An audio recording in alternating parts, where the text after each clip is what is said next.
আমরা কনসিয়েন্সে আছি। এইমাত্র সংবাদ আসলো যে আলমার উপর আক্রমণ হয়েছে। খানিকক্ষণ পরে ওখান থেকে সিগন্যালে থেমে গেল।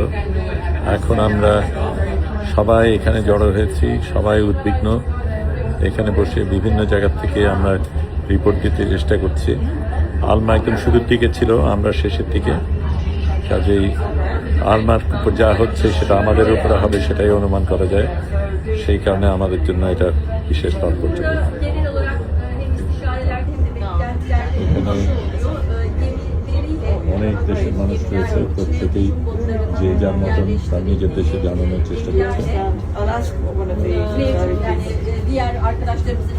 এখানে তুরস্কের একজন এমপি, তিনি নিজেই রিপোর্টিং করছেন, আমরাও দেখছে।